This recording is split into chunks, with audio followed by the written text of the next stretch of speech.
Ya, sama seperti yang disampaikan Pak Beni di awal tadi ya, penyelidikan kasus ini harus dilakukan secara komprehensif lebih dulu.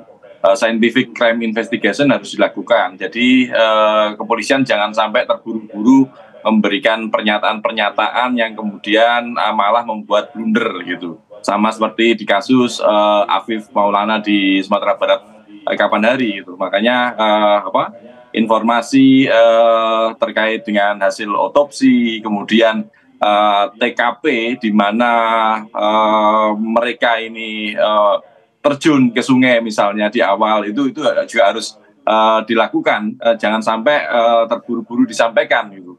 Ini untuk menghindari blunder-blunder yang sekiranya tidak perlu terjadi itu.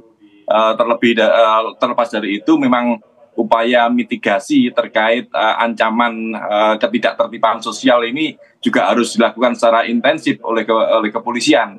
Karena kalau melihat kasus-kasus tawuran remaja, tawuran antar pelajar di Polda Metro ini kan semakin marak dan tidak hanya di wilayah itu saja, tapi di daerah-daerah juga harus hal itu terjadi. Makanya mitigasi terkait itu harus segera dilakukan. Jangan sampai kasus-kasus tawuran ini terulang dan semakin marak.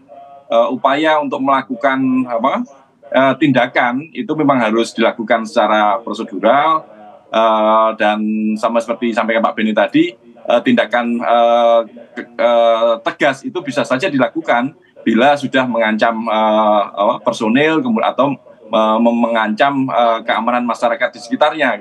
Itu juga harus sebagai sebuah upaya deteren agar mereka yang akan membuat menjadi potensi ancaman ketidaktertiban sosial itu tidak melakukan hal-hal yang mengganggu seperti itu. Benar. Oke.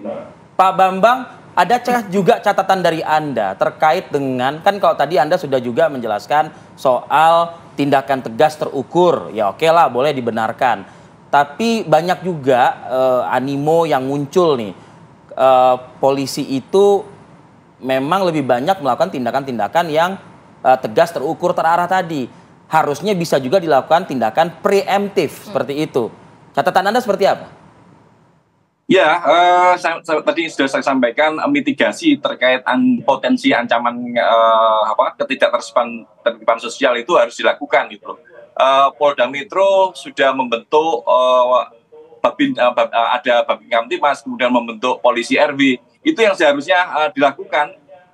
Tindakan preventif yang lain itulah yang seharusnya sudah dilakukan sejak awal. Jangan sampai potensi-potensi itu malah menjadi ancaman keresahan masyarakat. Kalau kita melihat di media sosial misalnya mereka yang melakukan tawuran membawa senjata tajam di jalan raya, kalau kemudian kawan-kawan kepolisian tidak melakukan tindakan tegas, ini akan mengancam keamanan masyarakat gitu. Makanya memang dalam penindakan itu harus ada prosedur yang ketat gitu. Peringatan dan yang lain-lainnya seperti itu. Tapi kalau sudah membawa senjata tajam mengayunkannya di jalanan, ini tentu adalah ancaman gitu. Makanya tindakan tegas itu boleh saja dilakukan gitu. Karena kalau tidak tidak dilakukan tindakan tegas, akhirnya tidak ada efek jera bagi mereka yang ingin membuat kerusuhan seperti itu. Oke, saya ke Pak Beni. Pak Beni, hulu dan hilir, Pak. Nah, tapi sama pertanyaan saya tadi itu. Masyarakat banyak melihatnya itu polisi itu ya di hilir gitu. Ya dengan menembak peringatan dan lain sebagainya. Memukul, membubarkan dan lain sebagainya. Tapi hulunya, Pak, apakah ini juga jadi catatan Kompolnas kepada khususnya Polda Metro Jaya begitu? Betul sekali. Saya ingin belajar dari kasus Padang dulu ya. Ya. Nah, pasca peristiwa itu Bapak Kapolda mengumpulkan semua tokoh agama, tokoh masyarakat untuk mengajak bersama-sama. Polisi nggak bisa sendiri. Mengajak sama-sama mengkampanyekan untuk anti tawuran. Dan ini efektif.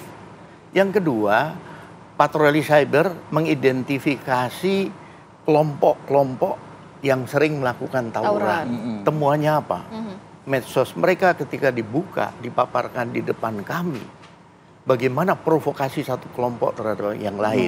Mereka memamerkan senjata tajamnya, mereka memamerkan waktu latihannya dan sebagainya. Itulah bahkan yang ada terjadi. latihannya ya. Sehingga akhirnya itu setelah teridentifikasi mereka dilakukan pendekatan untuk diberikan aktivitas lain yang positif sehingga tidak lagi melakukan tawuran. Nah, sama untuk Polda Metro tentunya nggak hanya Polda Metro, semua Polda. Ya, semua Polda ya. Perlu melakukan langkah-langkah proaktif. Yang pertama, patroli cyber. Ini PR 8 Polda yang baru dapat direktorat cyber. Tambahan direktoratnya ya. Ini PR nih. Lakukan patroli cyber untuk mengidentifikasi ada berapa kelompok. Metro Jaya ada Pak ya direktorat ini? Ada. Ya? Oke. Di mana lokasinya dan sebagainya untuk sesegera mungkin mereka dilakukan pendekatan pembinaan sehingga tidak muncul potensi ancaman. Ini menjadi penting daripada memadamkan kebakaran. Nah, oleh sebab itu sudah cukuplah belajar dari kasus Padang, kasus ini juga untuk bagaimana menghentikan tawuran. Padang 1 orang Pak, ini 7 Pak. Betul. Pak Beni, tapi biasanya kalau untuk para pelaku tawuran ini setelah diamankan oleh pihak kepolisian itu apa langkah selanjutnya sih Pak? Sehingga apakah memang sudah ada efek jerah di situ Pak? 15 orang katanya Pak udah diamankan. Ya, jadi dalam hal ini pertama diidentifikasi mereka masuk golongan anak-anak atau sudah dewasa. Ini rata-rata anak-anak. Perlu penanganan khusus, pendampingan sejak proses hukumnya dan sebagainya. Peran orang tua. Sering alasan yang disampaikan orang tua itu yang kadang kita bertanya-tanya. Anak saya keluar jam 3 pagi untuk pesta. Nggak ada pengawasan. Ini berarti nggak peduli. Berasal dari lingkungan yang kecil dulu aja deh, keluarga gitu. Jadi bagaimana pembinaan dalam keluarga menjadi penting untuk anak-anak ini nanti terkontrol oleh orang tuanya dalam hal pergaulan. Itu untuk mencegah. Kemudian juga aktivitas media sosial. Itu juga menjadi penting.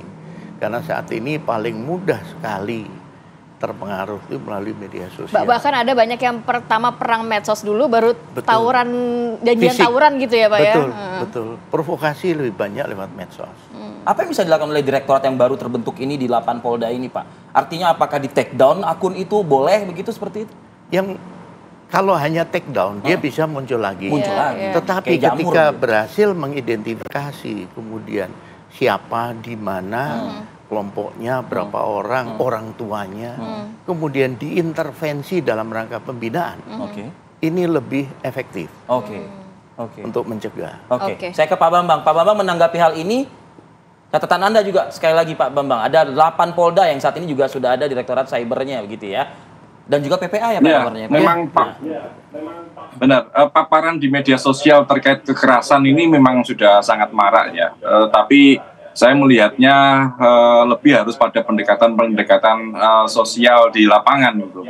Kepolisian itu sudah memiliki polisi RW yang sudah 2 tahun ini dicanangkan gitu. Ini yang seharusnya bisa melakukan mitigasi terkait dengan ancaman ketidaktertiban sosial ini gitu. Mereka bisa melakukan pendekatan ke lingkungan, kemudian melakukan pendekatan ke sekolah seperti itu. Tetapi kan ketidaktertiban sosial ini masih berjalan terus gitu loh. Makanya kalau kawan-kawan kemudian patroli, kawan-kawan kepolisian melakukan patroli ini melihat kejadian secara langsung, makanya seringkali juga lebih cepat untuk lebih reaktif sehingga melakukan upaya-upaya tegas gitu. Kalau kita melihat lebih luas lagi seperti kasus Klitih di Jogja misalnya, hal ini kan sudah bertahun-tahun terjadi dan terus terulang gitu, dan sasaran mereka juga acak gitu. Makanya peningkatan efektivitas dari polisi RW kemudian Babin Kamtipas itulah yang harus semakin didorong gitu, dan harus ada standar dan ukuran yang pasti terkait dengan upaya mitigasi ancaman ketidaktertiban sosial itu. Kalau tidak, mereka potensi-potensi itu masih mengambang gitu sehingga tidak terdeteksi sejak awal gitu. Dan akhirnya muncul lagi seperti kasus yang terjadi di Bekasi ini seperti itu. Baik. Harapannya memang ini menjadi kasus terakhir ya, begitu ya Pak ya. Walaupun saat ini juga masih terus didalami oleh pihak kepolisian apakah memang benar ini para pelaku tawuran begitu ya. Terima kasih banyak Pak Bambang. Pak Bambang Rukmini, terima kasih Pak. Pak Beni ngomong terima kasih banyak. Sehat selalu. Assalamualaikum.